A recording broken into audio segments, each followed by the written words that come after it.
Most of the small business owners I work with suck at giving critical feedback. They either don't feel it's necessary or it's not the thing they get out of bed to do. It's one of those things that I know I should do it, but I'll do it tomorrow. And it gets pushed off or it just never happens. And those important employees in your business don't get the information they need to improve. Creates a bit of a vicious cycle. So if you're struggling with how to give critical feedback to your employees, we have the show for you today.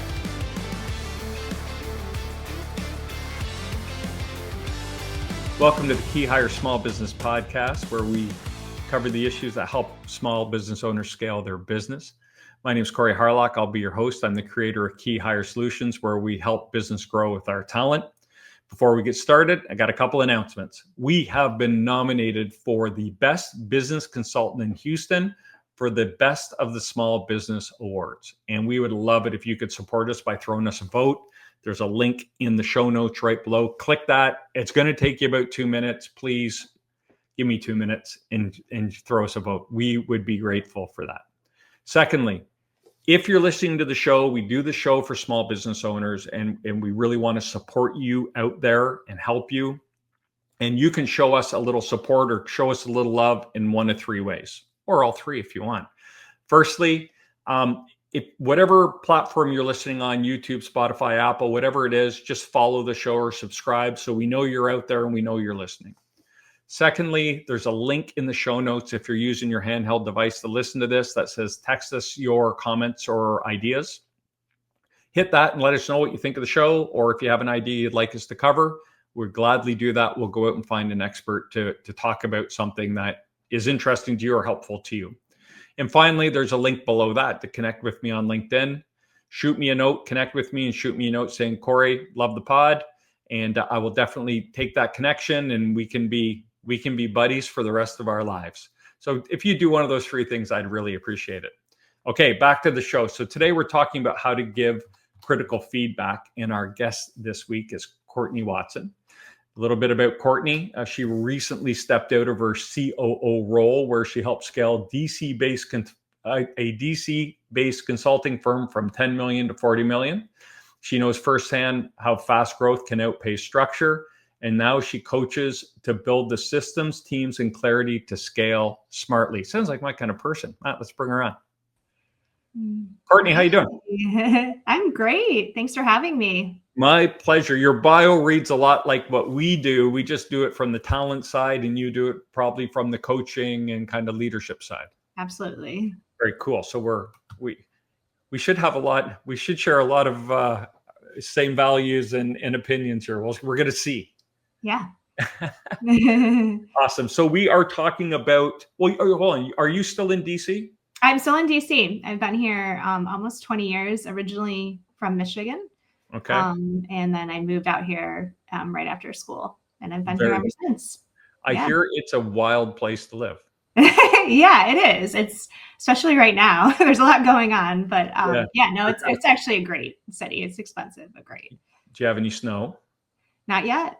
Actually, that's the nice thing. We have very long falls and springs. And you have so many trees and kind of beautiful like parks and things, right? So lots of fall. Yeah. No, we have Rock Creek Park, and it's a really nice city. I miss Michigan a lot in the summers because it's really hot here. Okay. But yeah, otherwise it's great. So in March, I will be going to see I'm a hockey fan, and my team is the Calgary Flames. And in March, they are playing the Washington Capitals in Washington. Yeah. So I'll be there to see that game and see the city for the first time. Awesome. Yeah, no, it's awesome. And that's a good time of year to be here. It's usually, the weather's pretty nice. We hope. Fingers crossed. Yeah. Cool. So let's get into this critical conversation stuff. Feedback. Would you agree that I always say business owners start their business because they're passionate about something. They're not passionate about hiring. They're not passionate about accounts payable. And they're certainly not passionate about leading people, right? Actually, I have one client who says, running a business would be great if I didn't have to deal with the people. So Critical conversations or feedback, whatever we want to call it, is often one of those great underestimated and overlooked skills for a small business owner. Do you agree or disagree? I agree. A lot of the business owners I've worked with in the past and now in my coaching practice, they hire me because they want to grow. And then when I start digging into some of the reasons they can't grow, it's because they don't feel like they can delegate. They don't feel like they have the team they need, all these things. And a lot of them relates back to feedback. They're not able to develop the team they need to be able to delegate, which then, inhibits growth.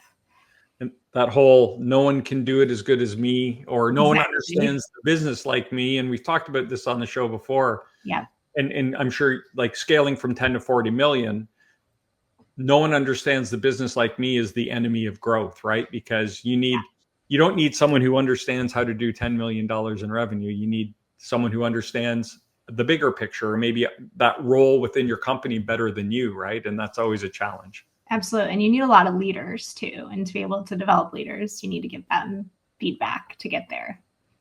So what we always like to start just kind of with definitions. And so when we talk about critical conversations or feedback, I know there's a million different ways to deliver it. There's the good sandwich, which is an old school, right? I think there was a book, right? Wasn't there? I don't know, but I will tell you, I'm not a fan of the sandwich theory. The sandwich is, just get to it, right? Yeah. There's a way to preface it, but kind of walk us through, in your experience, maybe some different techniques or styles, or what it means, the value. Just kind of give us your stream of consciousness on this. Yeah. So I think it's really important to develop a culture of feedback. And if it needs to be critical, which it does need sometimes, then that's okay too. And when I say feedback, I don't mean it doesn't just go to the person that you're managing, right? It comes up to you too, and you're able to accept feedback. And when that happens, it becomes a lot easier to give and receive feedback when you have that culture, right? I tell managers to think of themselves a lot as a coach. I have two sons, 7 and 10. We spend a lot of time on the weekends on the sidelines and watching them be coached. How old are they? They're 7 and 10, 2 boys. And they play, what sport are we talking on? Baseball's the big one. Okay. But they play some other ones too. Yeah, I get it. And I was an athlete growing up. So okay. What'd you play? I played tennis. Okay, great. Now I'm playing pickleball, the natural evolution, right? There you go. Yeah. I've always said tennis is the hardest sport. Yeah. And it's because you're on your own, right? Well, and the ball's coming at you at 120 miles an hour, and it's bending in the air, and you have footwork, and you have ground to cover. You're forward, backward, side to side. Your hand-eye coordination is just the stamina, the skills that it requires. Anyway, we're way off topic, but admiration for people that are good at tennis. I've always thought it's one of the hardest sports to be good at. Yeah, it is hard. But when when you have a coach, they're giving you continuous feedback, right? Like, good job, next time follow through. And the coach is there to make you perform better, to help you be the best you can be. The most professional athletes, the top of their game, right? Speaking of tennis players, now they have like coaches of 5, and so when the manager kind of puts themselves in that role of, I'm the coach, it's my job to give them feedback, to make them the best they can be, whether it's in their company or in the next stage of their career somewhere else. It's your job to develop them. And so having that culture of continuous feedback, I think, is really important. I actually like to start off a relationship, even in the interview, by saying, I'm a manager, just so you know, I'm very direct. I'm a manager who likes to give feedback. I really care about the people that I manage, and I want you to be as successful as possible here in the next part of your career. And because of that, I'm going to give you feedback and help you get there. And that could even happen in the interview, right? Because you're setting up that idea of, you're going to get feedback, and it's going to be normal and it's fine. And it doesn't mean you're doing a bad job. It just means I am trying to help you be the best you can be. Right. And so 2 thoughts. I love that approach, because then you can always go back to someone and say, do you remember in the interview when I said Yeah. I'd like to give feedback? Well, I'm going to give you some feedback, because they're going to go, yeah. What do you got? Right. You've set Right. the stage and you've got their permission. I'm a big fan of getting permission, Mhm. or giving permission to people. Yeah. Even when we do the interview, like when I do interviews with owners of people, I always set the agenda at the beginning, because it gives, I always say our process is, we don't do the nice to meet you, let me tell you about the company. We save all that to the end, because Yeah. people can tailor their answers. But business owners are always like, yeah, but I don't feel comfortable just launching in and asking them a bunch of questions. I say, don't worry, I'll get your permission. I'll say, so we sit Mhm. down, I'm like, hey, here's how we're going to work the interview. Mr. Business Owner is going to hammer you with questions for the next 30 minutes. And when they're done with their questions, we'll turn the tables and let you ask any questions you have of them. And then we'll talk about the company and the role and do all that good stuff. How does that sound? They're like, great. And they'll usually look at the business owner and go, what do you got? What questions? And I'm like, there you go. You just got permission to Yeah, I like that. questions, right? So you're kind of setting the stage to then remind them they gave you permission to do that. Right. By doing that, which I think is super clever. I like that approach a lot. Yeah. But the other point I had was, you made the point of culture of creating the culture. Yes. And that takes a lot of work It in does. the beginning, because you have to think it, say it, and just constantly be doing it to create the habit for yourself, but also show everyone around you that it's acceptable or it's expected. Right. Which is really important. Yeah. And I know we'll get to probably performance reviews in a little while, because that's the season for a lot of small businesses. But I like to just ask them for feedback on myself in those. How am I as a manager? What could I do to improve? I'm actually asking it because I want to improve and hear the feedback. But it's You're also not just doing it so they give it to you, and then because you have something in your no, pocket that you no, want and, to, okay, so or now I've I'm going to seen- give you something. yeah, and I've seen managers hold it against you when you are honest, which that's a no too. But but I do think it does create this, like, I can be honest with her and she listens, and therefore she could be honest with me, and it helps build that trust in that relationship. And there's no retribution. There's none of that stuff. We're just going to have a conversation. Yeah. Yes. What is the most consistent piece of feedback you get when you ask for it? For me? Yeah. I think sometimes I could do a better job of thanking people and recognizing when people are doing a great job. To go back to I use DISC a lot. I'm like a very high D, for those of people who don't know that. It's like a dominating type personality. Okay. And so I like to get things done. And when I check it off my list, I'm like, on to the next thing. Got it. And so I think I can hold people to that standard. Yeah, so, you're the worst kind of D, though, because you're like the smiley face assassin. And then you're like, yeah, get it done. Come on. Exactly. So I think sometimes I need to pause more and say, we did it. That was a great job. Just because I don't need to celebrate doesn't mean my team doesn't need to celebrate. Okay. Very cool. Yeah. So you brought up the annual reviews. Yes. Because they're in season, and that is like the ultimate form of critical feedback, right? Yes. So what are your thoughts or opinions thoughts and opinions on annual reviews? So a few things. One is, hopefully there's no big surprises in a review about the feedback you're getting, right? Like, hopefully that is something that's continually, if they're missing deadlines all the time, like, hopefully that's something that's been, discussed with them. But if not, that's okay. You can do it in the review, right? It's not ideal, but you should still talk about it, even if you haven't talked about it yet. There are a few tips that I've found that can be helpful for a lot of leaders. I will say the leaders who can be tough and mean and all those, we often think about that when we think of a bad leader.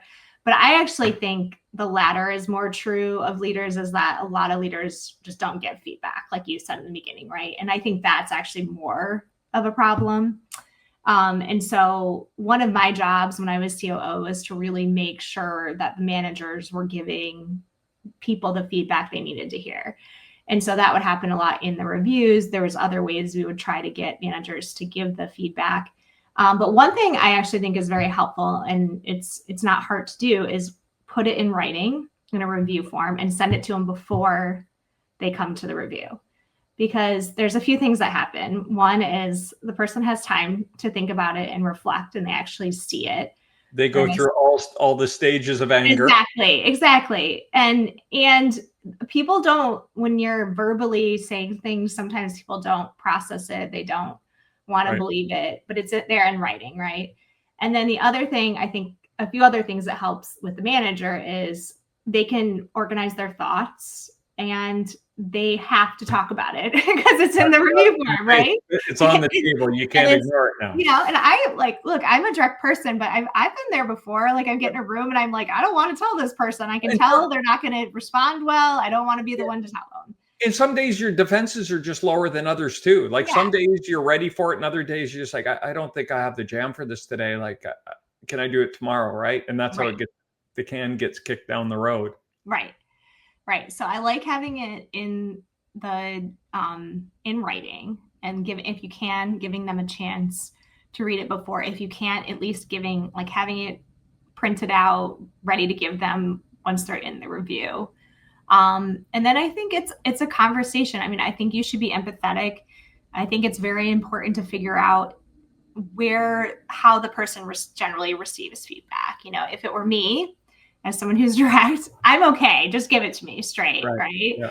But there are people who, you give them just the tiniest little bit of feedback, and they take it like, a 50-pound weight was thrown at them, and so you do have to understand the person and what they need. I do think that I don't love the sandwich approach. That's why I brought it up. It's horrible. Because I feel like generally people don't want to believe any kind of negative feedback. And if you do the sandwich approach where you're great, everything's wonderful, but there's this little thing in the middle, and then you're great, they kind of walk away and not get the critique on what they need to improve. And it doesn't mean they aren't great, right? But it does mean there are things to improve, and they don't really take that away from the conversation. Yes. There's so much to unpack here, which is great. So when you're doing the performance review, and you're going to give someone an average that they would think is below what they would expect. Right. I know the answer, but I don't want to lead the witness here. So is it better to put in general, hands a lot of things in late, or project A was submitted late on this date, project B was submitted late on this date, Yes. What do you recommend in those cases? Yeah. So you're insinuating this, and it's right. Make it specific, right? Bring up specific examples of, for example, this was supposed to be done on this date, and I didn't get it till this date, and you didn't communicate with me during an interim about it. Next time, kind of thing. Yeah, next time, knock on the door and just say, hey, I know I was supposed to have this for you today. Something came up. I'm fighting a fire. Can I get it to you tomorrow? Yeah. And then I think just, not making generalizations, you're always late, or, but sometimes you cannot make deadlines, for example, like we talked about, right? Or you're a rude person, you're a jerk. Those things are not, you have to be specific. What you did was inappropriate, or was disrespectful, or this action. This is why. Yeah. Right.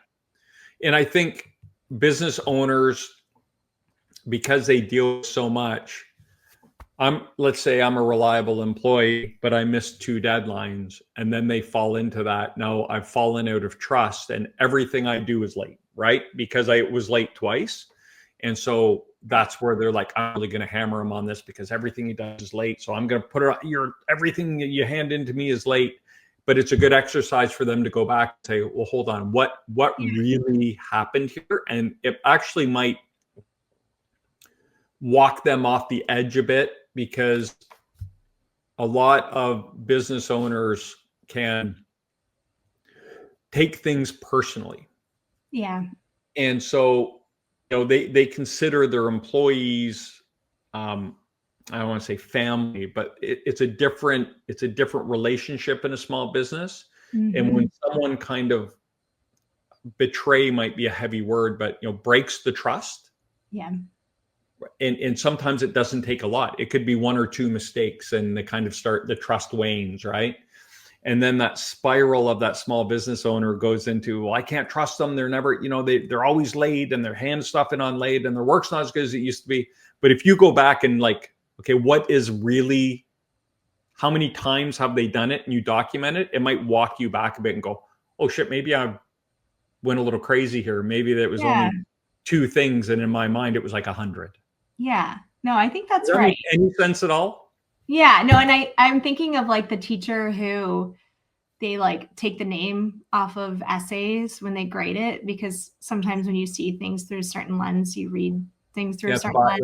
If you're an A student, you see the A work. And if they're not, you don't see, but what you're reminding me of is it's important to figure out if someone all of a sudden, they're generally a high performing person, and then all of a sudden something's going on, like there might be something going on at home. I mean, people are people, right? We all have complicated lives. And as someone who oversaw, as part of my role, HR, I mean, there's a lot of things going on in people's lives, and asking them, I mean, they don't have to divulge it, right?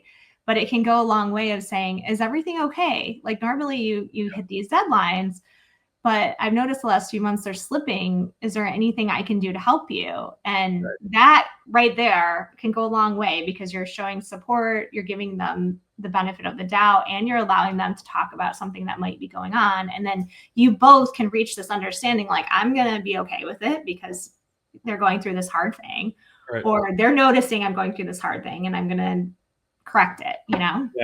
So 2 thoughts I had there is I have had business owners like, so-and-so, they're not doing a good job. So I'm going to call them in tomorrow and I'm going to tell them. And I'm like, okay, I get it. But why don't you start with this? How you doing? Everything okay? And they're like, what do you mean? I'm like, we don't know what's going on in their world. Right? Yeah. Like it could be anything, right? Absolutely. And it could be like really bad news. But the other side of that, when they say, what's going on, the answer could be, hey, how you gave me those extra duties a month ago and said I should be able to squeeze them in? I can't squeeze them in. I'm dying, right? Like I need help. Yeah. Oh, so maybe I'm the reason why you're not able to deliver on time, because I asked you to do a bunch of extra stuff. And you might, the business owner might not even remember that, because it was just that one day where like, oh, can you handle that for me? And the employee's like, okay, so they just assume I got to handle that all the time. Maybe it was a one-time deal, but now they've taken on that role because we didn't clearly communicate with them to say, can you do it this one time, or do you have the capacity to do that, or whatever it might be? Yep.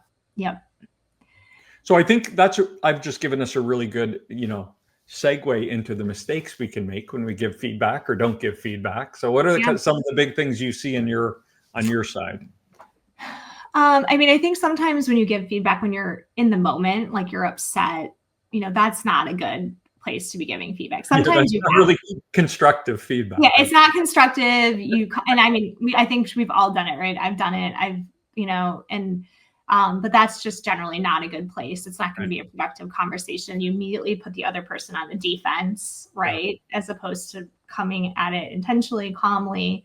I think the other thing is criticizing people in front of other people. I mean, that's generally not a good way to handle a situation. I mean, there might be a few situations if the person's just egregiously doing something terrible, right? You have to say it in front of other people. Yeah. But otherwise, and then I think this is the one I see the most, is just sitting on poor behavior, right? Like there are those, people in your company who aren't pulling their weight, or they're whatever, and this is more extreme, but their behavior is being tolerated by the owner or leaders, and it can be incredibly demoralizing for the rest of the staff, and it can cause all kinds of issues. When you're a leader, and I will say, the bigger your company gets, the harder it is to be in touch with the employees. You just don't hear as much, you don't know much is going on.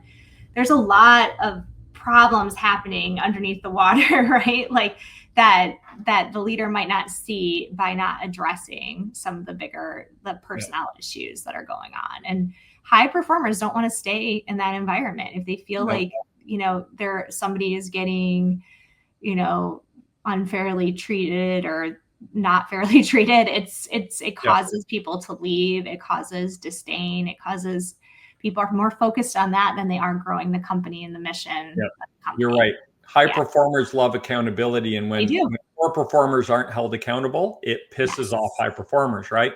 And I've always said, when people are, well, let's wait and see. I go, you know what you're saying. Wait and see equals my good people are going to quit. Yeah. Because if you let poor performers, if you're not holding poor performers accountable, your high performers say, why the hell am I busting my ass here? Like, so either their performance goes down, but a high performer generally won't do that, right? Like, so they'll say, and you know what else high performers want? They want feedback. They want, even if it's critical, right? They're always striving for that perfection, getting better, and they want you to tell them feedback. And then they leave, but they'll leave. And it's funny, last podcast, I was talking about this kind of this kind of false hiring situation that's going on in the world here. And I told the story about, I used to work in restaurants, and like you go through the holidays and you just don't discipline anyone because you just need all hands on deck, right? And you're short staffed and you really lean on your best people. And then in your mind, you're like, okay, we'll just get through this and then I'll hire some people in the new year. Everything will be great. But you don't communicate that because you're just like trying to push through, right? And then I actually told a story. I sat down one of my high performers just to communicate with them and say, hey, I just thank you for everything you did. We're going to hire some people. I want to get you some time off. Before I could open my mouth, they were like, here, and they handed me a resignation. Like, I can't do that. Right. Yeah. But that's what happens. Like when you stretch people because you don't want to rock the boat, right? Like a lot of times we won't hold poor performers accountable because we think, well, we can't afford to lose them. But what happens is you lose your high performers. Now that low performer becomes even more important to you.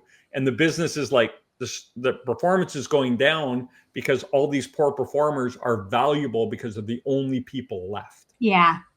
No, and that's a problem. Yeah, no.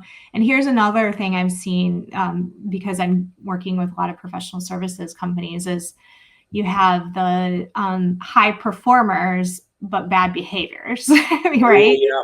And those are really hard because you don't want to, like, especially like the rainmakers, right? Like in the professional services, the people are bringing in business and like people don't want to discipline those people, right? Because you don't want to lose them because they're bringing in money and they're, all kinds of things. But Simon calls those people high performing assholes. Yes. I like that. Yeah. But that when you're not calling people out on their behavior or holding them to the same standards as others, you're saying that's okay, right. And then all of a sudden you get a lot of other performance issues and people who are unhappy and that kind of thing, Cool. And then, so we've talked about a lot of mistakes by not giving feedback or letting people get away with stuff. But what about, when you started off by saying giving it to people when you're hot, right? Like not taking the time to marinate on it and kind of settle down and be strategic about the conversation. What other deliveries would you say would be a mistake? I mean, I think, not giving it, but then waiting so long to give it that it's like things have gotten to be a hot mess. It's like, why didn't you talk about this 6 months ago? Yeah, they forgot they even did it. Yeah. Yeah. And it's like, I think that the first 6 months of when you hire somebody is such a critical time, right? Training them, talking to them about their behavior, getting them on the right path. And if you're not giving little bits of feedback throughout that time, they can go astray and it's hard to get them back on track. Right. Yeah. So, but what happens is people don't want to give it because they're new and they don't want to, whatever. And then it becomes, because they want to avoid conflict, it actually becomes a bigger conflict, right? Because it's like, now they're doing bad. And now you have to have a serious conversation with them when really you just needed a bunch of little ones in the beginning. And so I always say, if you don't like giving feedback, give feedback, right? Because what you don't want is have a terrible conversation where you're talking about a PIP or whatever else. Yeah. The image that comes to mind is like in the beginning, you're just gently pushing people kind of back to the center, right? By giving Yeah. that kind of feedback. But if you don't do that, they start swerving wider and wider, and then it has to be a more forceful correction, right? To get Yes. them back to the center line. So it's easier just to do a bunch of gentle kind of just get back in your lane versus you got to get back in your lane or else kind of deal. Yes. And that's very hard to fix a It relationship. is. Yeah. And it almost falls into that category when people do something so long, they just, it's like when you write that person up for coming in 5 minutes late and they go, I've been 5 minutes late for a year. Why didn't you write me up? I thought it was okay. Like, I didn't think it was a big deal. You let it go so long, they almost believe like, well, it's okay. Yeah. And you're changing the expectations now. Yeah. The expectation is I just show up 5 minutes late. Everyone else has to be on time, but I get to show up 5 minutes late. Yep. It's a weird deal. Okay. Well, let's maybe give some advice. We've really shown people how you can mess this up. But if someone, we're getting into those annual reviews, or maybe you have a legacy employee that you're trying to kind of get onto your program, you're second gen owner, or you're just a business owner who's got like a critical employee and you're seeing some things going on, how can we start these conversations? I think, you start off by saying, the point of the performance review is to give you feedback, right? It's some of it I'm going to talk about are the things that I think you're doing really well, and some of it are growth opportunities. And I really want you to grow. It's a lot easier with an employee, right, that has the opportunity to grow and potentially move into another position, right? Because you can say, these are a few things that you could improve upon, or you could learn, or you could grow, and then you can make that next step, right? It's harder when there's not that growth opportunity. But I think phrasing it like, I'm here to help you grow. I want to make sure that out of this conversation, you get what you need to continue to grow and be successful here. And here's a few things that I think could help, right? And starting off with that. One of the coolest things I've used it. I heard it years ago, but when you sit someone down to say, hey, we need to talk, in absence of information, we fill in the blanks, and it's never like good stuff, right? Yeah. So starting off the conversation, like, look, I want to work with you for a long time. So I just want to address these things so we can make that happen, right? Because right away they go, okay, I'm not getting fired. Their defenses go down. They're like, oh, okay. Oh, that's good. That's good news, right? Okay, what can I fix, right? So it's just that kind of strategic start to the conversation versus, look, we got a problem here. Right. And then their defenses go up. Right. Yeah. And I think the other thing is giving them like tangible steps, and if there's training. Now, I remember I worked with somebody who I thought her project management could improve. And then I immediately went into, here's some resources, why don't we meet about this in the next few weeks? So giving them kind of tangible ways they can improve and showing them you're serious about it. And it's not going to be just this conversation that you have that it kind of just is like feedback whiplash, like you hear it and then it's nothing and ever it's forgotten. I think that's an important piece of advice is like follow up. Yep. The more follow up and more communication and more conversations. Yeah. And so something I would do as someone who oversaw a lot of the review process was I would have, the 6 month and then the 12 month. 6 month, you get feedback. And then the 12 month, there would be a question that said, of the feedback you got in the 6 month, list the feedback and list what you've done, to improve upon it. And I think that helped for the manager too, right? Because it kept them like, oh, what was the feedback I gave them? And what have I done? And they have done to, because I think it's hard. I mean, when you're running a business or you're a manager and you have a lot on your plate, it's hard to remember all those conversations.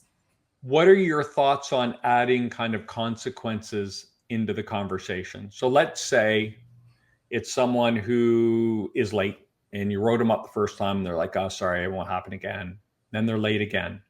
And I know like the whole 3 strikes you're out rule, right? I was always, when I used to manage people way back in the day, I was a troubleshooter for a restaurant. So when I went in, I would do my assessment and then I would see kind of the people that I thought were going to be a problem. So I would have this conversation with them, right? I'm like, hey, I want you to work here as long as you want to work here. but we have 3 options in front of us right now. Yeah. First one is you can get on my program and we're going to have a long, happy relationship. Yeah. Number 2 is you don't want to get on my program, then you can go find another job and use me as a reference. No problem. I will help you find a new job. Number 3 is you don't get on my program, you don't go find a new job, you stay here, and I'm going to end up firing you. Yeah. So what option would you like to choose? Yeah. And most of them would say, I'll take 2. And I say, great. Where do you want to work? Right. Okay. And they would say, I want to work here. I want to work there. I'm like, oh, I know someone there. Let me make a call, or go apply and tell them to call me. Right. And so I would try to get them all hired at other places. Just because they didn't work for me doesn't mean they couldn't work for someone else. Right. But yeah, it was kind of, I don't know if I could get away with that today, but I was gonna say it. Well, you know, I mean, what you're kind of getting at is the people when like things really are starting to get bad, right? And I've noticed with people who, when things are really getting bad, they still just aren't getting it, right? Like they're not getting. And you know, I'll talk to the managers or the owners, and I'll say, you know, like, did you tell them this? Did you tell them that? Like, yeah. I think sometimes you just have to say, you know, and it's a hard conversation. If it continues this way, I don't know if we're going to be able to keep you here, you know, because I do think you're doing them a favor, because for some people, they just don't quite get how bad their performance is. That your manager talking to you multiple times, right? They don't always get that. So you do have to be a little direct sometimes, and you're doing them a huge favor, because if they can turn it around, that's when they're going to turn it around. And they might be an all-star somewhere else. It's just that environment. It's the communication style. It's the role. Like, one of the lessons I learned early on was just because someone doesn't work for you doesn't mean they can't be great for someone else, right? Yeah. And so there's no use kind of torching people and blowing them up and like making it personal. It's just, we don't gel. We're not working together, or the way I'm trying to explain this to you isn't landing in a way that you can action that item, right? So, I think that all goes back to asking people like, how's everything going? You okay? Like, with their performance has really dropped. If they were a high performer and now they're having problems, just like that. Yeah. Having that conversation, like, what aren't we getting here? Like, why aren't you delivering? They might say, well, I am delivering. Oh, yeah. Yeah. And you know, like you just have to accept sometimes as an owner or as a manager that they're not going to be perfect, right? Like, none of us are perfect. And is it good enough, right? Like, is it like, can you keep improving? That's great. Right.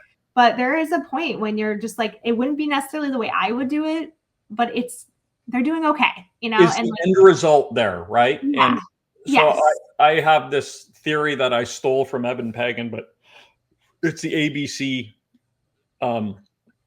employees, right? And the A's, they get things done on time or ahead of schedule, as good or better than you expected. Those are your high performers. Yeah. Your B players get things done on time or a little late, as good or just a little less than you expected. Yeah.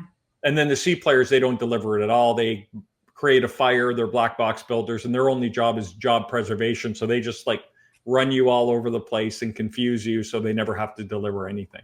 Yep. But we need B players, right? But B players are moldable. And if you surround them with an environment of high performers, their actual performance will rise up. Right. If you perform them with a bunch of C players, their performance will dip. The only ones that won't change are A and B. A's will not dip performance. They're like high performers. That's what they pride themselves on. So if the environment is not holding people accountable and the performance isn't there, they will just get out of Dodge and go find a place that values high performers. Yeah. No, I love that. I hadn't heard that before, but that's perfect. Yeah. I would say the other thing is like, for those B people you mentioned, is like, if you have somebody who believes in you, right? Like, I feel like I've been very lucky in my career that I've had, you know, managers and owners, and now, you know, in doing my consulting is like, they, you know, maybe you haven't done it before, but they believe in you. And when you have someone who believes in you, you really can start getting to that A category. Yeah.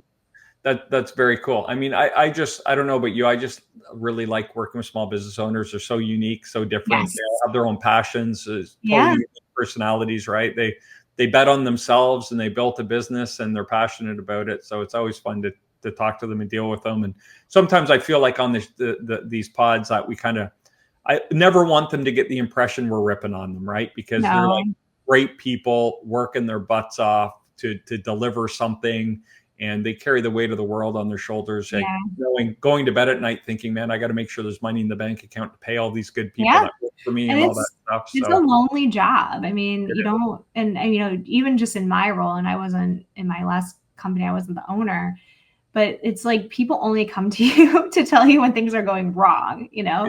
Every once in a while people would say, what you did was really great, and I know that's even more so because I've worked so closely with owners at the ownership level, right? It's like, you don't always get credit for all the great things you're doing. You tend to get a lot of criticism for things that people think you can improve.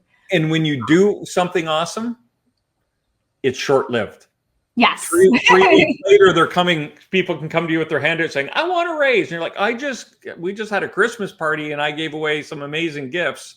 And you never say thank you, but now you're out here with your hand out, palm up, asking for a raise or more PTO or whatever it is. And it can be a little overwhelming, but it's tough. Yeah. So, Cortney, this has been great. I've really enjoyed this conversation. Thanks so much. Thank you. Yeah. So if there are people listening and they're thinking, man, I'd really like to talk to Cortney and pick her brain or see what she's all about or see what she does, learn more about what she does, how can we reach you? I think Matt has my information, but it's my website. Yep, there you go. Perfect timing. CortneyWatson.focalpointcoaching.com is my website. And then I also have my LinkedIn handle, which I'll be showing clips from. Very cool. Yeah, you have to tune in. We'll get you some shorts to promote your appearance here. Yeah, that'd be wonderful. This is really fun. I'll get them over to you. Thank you so much. It's been a great conversation. I've enjoyed it. Thank you. We're getting real close to being able to say have a Merry Christmas. Oh boy. Thanksgiving. I have a lot to do. I know it's a lot. We're right around Thanksgiving, Christmas. It's getting there. Anyway, thanks so much. Yep. There you go, Cortney Watson from Focal Point. That was amazing. Some really, really good information in there. Couple reminders, help us spread the word, show us your love by nominating us or voting for us in the Best of the Small Business Awards, Best Business Consultant in Houston. Send us a subscribe or follow, whatever platform you're on. Send us a text. Let us know what you think of the show or give us some ideas. And connect with me on LinkedIn and put a note in there. Hey, like the pod, love the pod, hate the pod. I don't know. Just let me reference the podcast so I know where you're coming from, and I will gladly accept that connection. I'd love to be connected with you. Well, that's all we got for today. Thanks for tuning in. I'm Corey Harlock. I've been your host. And until next time, stop grinding, start growing.